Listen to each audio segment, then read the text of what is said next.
Umpisa ang eksena habang pinapanood ni Dayon ang nangyayari at bumabalik ang mga alaala ng pambubuli na naranasan niya noon. Nag-aalala siya para sa kaibigang si Seungjo na ngayon ay humaharap sa parehong sitwasyon mula sa mga bully sa harapan nila. At isang bully ang kinumpronta si Seungjo na hindi daw niya pinapansin ang mga mensahe nito dahil nakipagkita pala ito sa kaibigan pagkatapos ng klase. Samantala kinakabahan naman si Seungjo at sinubukang magpaliwanag na naubos daw ang baterya ng kanyang telepono. Pero galit na hinihingi ng bully ang kanyang cellphone na natigilan si Seungjo sa takot. Pero sinabihan siya ng isa pang bully na sumama na lang sa kanila. At makikita na lalong lumalim ang pag-aalala ni Dayon habang nakikita ang kaibigan sa ganitong sitwasyon. Samantalang sinabi pa ng isang bully kay Seungjo na hinahanap siya ng mga senior at gusto nilang makakita ng mga bagong mukha. Dagdag pa nito, pwede ring sumama ang kaibigan niyang si Dayon. At biglang nagulat si Seungjo at biglang sumigaw na hindi raw nito kaibigan si Dayon na ikinagulat nito. Nilinaw din ni Seungjo na nag-aaral lang sila sa iisang paaralan at nagkita lang sila saglit. At ipinilit ni Seungjo na siya na lang ang sasama sa mga bully. At habang umaalis si Seungjo kasama ang mga bully, naiwan si Dayon na naguguluhan at hindi alam ang gagawin. Iniisip niya kung dapat bang i-report ang nangyari pero puno siya ng pag-aalinlangan.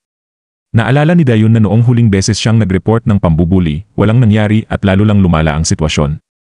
Natatakot siya na baka mas lalong maghirap si Seungjo kung hindi ito maayos. At habang nag-iisip, nagsimulang maalala ni Dayon ang kabaitan ni Seungjo, ang kanilang pagsasama sa paaralan, at ang panahon na naghahapunan sila ni Seungjo kasama ang kanyang lolo, na lalong nagpabigat sa loob ni Dayon.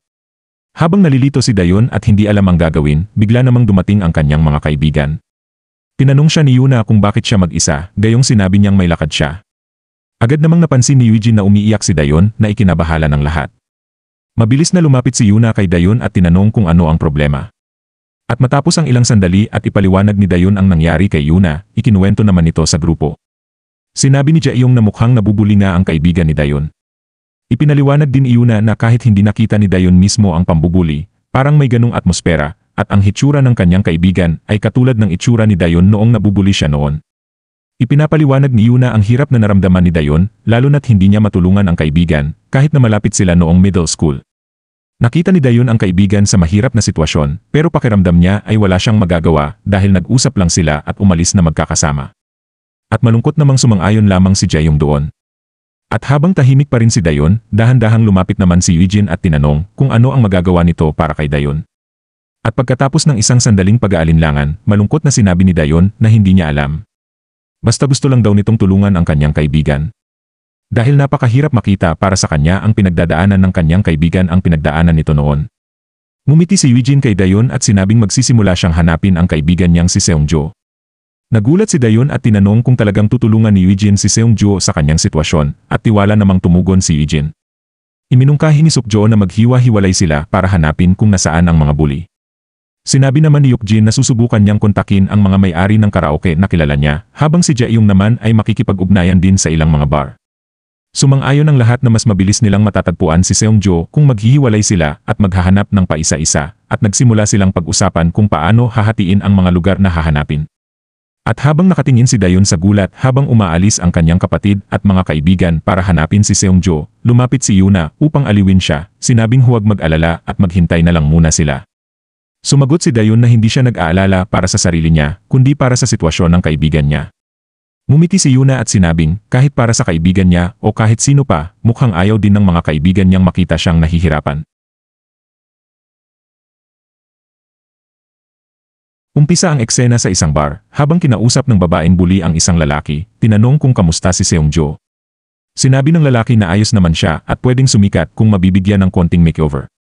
Sumang-ayon ang babaeng bully, sinabing mukhang medyo inosente si Seungjo, pero hindi siya pangit, na biglang ikinatakot ni Seungjo. Naalala ni Seungjo ang isang usapan nila noon kung saan pinipilit siya ng bully tungkol sa pangangailangan niya ng pera.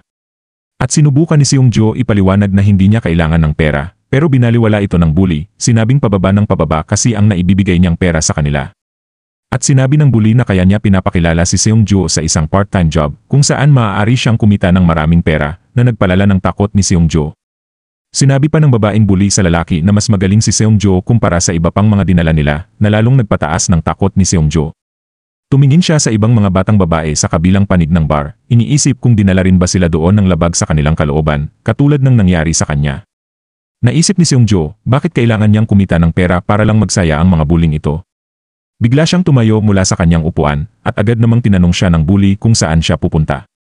Takot na sumagot si Seungjo na kailangan lang niyang gamitin ang banyo saglit. At sinabihan naman siya ng bully na bumalik agad. At habang takot at naguguluhan, iniisip ni Seungjo kung paano siya makakatakas sa mga bully. At biglang may tumawag sa kanya si Youngchan at Jaeyong. Gulat na gulat si Seungjo at dahan-dahang lumingon, tinanong kung sino sila. Ipinakilala ni Youngchan ang sarili bilang kakilala ni Dayon. Nagulat si Seungjo nang sabihin ni Youngchan na labis siyang inaalala ni Dayon at iniisip nito na baka binubuli siya ng mga taong kasama niya. Subalit iminungkahi naman ni Jaeyong na umalis na sila agad para maiwasan ang gulo kung makita sila ng iba, pero tumanggi si Seungjo. Nagtataka si Youngchan at tinanong kung bakit, lalo na't mahirap ang sitwasyon niya doon. Ipinaliwanag ni Seungjo na totoo iyon pero natatakot siya sa magiging kahihinatnan kung tatakas siya. Iniisip niya na baka siya ay mapag-initan sa paaralan o kahit sa bahay. At kung malaman ng mga magulang niya, baka sila rin ay masaktan. Nabigla si Youngchan at tinanong kung ganoon ba talaga kalala ang pwede nilang gawin. Kinumpirma ito ni Seungjo, sinasabing ang mga taong kumuha sa kanya ay kilalang kilala sa paaralan at may mga koneksyon sa mga delikadong tao na hindi nagdadalawang isip saktan kahit ang mga matatanda o sino paman. Natahimik si Youngchan saglit habang nakatingin sa mga bully sa club bago iminungkahing i-report na lang ito sa pulis. Subalit agad na sinabi ni Seungjo na walang silbi iyon. Ikinuwento niya ang tungkol sa isang senior niya na matagal nang binubuli at nag-report sa pulis pero ilang araw lang na-suspend ang mga bully. Kalaunan, inatake pa ng mga hindi kilalang tao ang senior niya at napunta ito sa ICU. Nabigla si Youngchan at Jaeyong habang patuloy si Seungjo na walang ebidensya kaya di itinuloy ng pulis ang kaso at nakaganti pa ang mga bully. Sa huli, kinailangan ng kanyang senior na lumipat ng tirahan pagkatapos gumaling. Nag-aalala si Youngchan at tinanong si Jaeyong kung ano ang dapat nilang gawin na pagtatanto na hindi sapat na basta na lang ilabas si Seungjo sa sitwasyon at baka pa nga lumala ito para sa kanya. At biglang lumitaw na nga ang babaeng bully, tinatanong kung ano ang nangyayari at kung bakit hindi pa bumabalik si Seungjo. Kinausap pa ng isa pang bully sina Youngchan at Jaeyong, sinasabing hindi niya sila kilala. Tinanong ng babaeng bully si Seungjo kung kilala ba niya sila na nagpagulat kina Youngchan at Jaeyong. Agad na nag-isip ng dahilan si Jaeyong at sinabing kailangan lang niyang gamitin ang banyo dahil sa biglaang pangangailangan.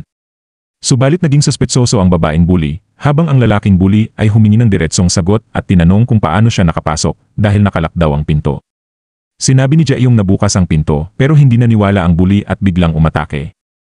Naiwasan ni Jaeyong ang atake at sinuntok ang bully na nagpabagsak dito na ikinagulat ng lahat. Subalit pagkatapos ng gulo, nagdahilan na lamang si Jaeyong at sinabing kailangan talaga niyang pumunta sa banyo, pero ayaw daw siyang payagan ng mga ito. At agad na ngang tumakbo si Jaeyong, sinasabing kailangan lang talaga niyang pumunta sa banyo. Subalit sumigaw ang isang lalaki, para hulihin si Jaeyong at dalawang lalaki ang agad hinarap si Jaeyong, ngunit mabilis niyang tinadyakan ang una at sinuntok ang pangalawa. Subalit, tinamaan siya ng isa pang kalaban, dahilan para siya ay bumagsak sa lupa. At habang nagulat sina Youngchan at Seungjo sa nangyari kay Jaeyong, pinalibutan siya ng mga kalaban. Subalit biglang sumigaw si Jaeyong na sumusuko na daw ito na ikinagulat ng mga bully. Ngunit ang unang bully na sinuntok ni Jaeyong kanina ay biglang sumipa at patuloy na sinasaktan si Jaeyong kahit nakahandusay na ito. Agad na sumugod si Youngchan para pigilan ang bully, ngunit madali lang siyang itinapon nito palayo. Subalit napansin ng bully na tumatawa si Jaeyong habang nakahandusay at nagtataka kung bakit ito tumatawa, tinanong kung nababaliw na ba siya. Subalit nakangiti pa rin si Jaeyong at sinabing, katapusan na nila at biglang may malakas na tunog mula sa pinto na nagpakuryoso sa lahat. At pumasok na nga sina Yuejin, Sukjo at Yukjin sa bar na ikinagulat ng lahat. At dito na po natatapos ang yugtong ito. Maraming salamat po, mag-like at subscribe para sa susunod na kabanata. Hanggang sa muli.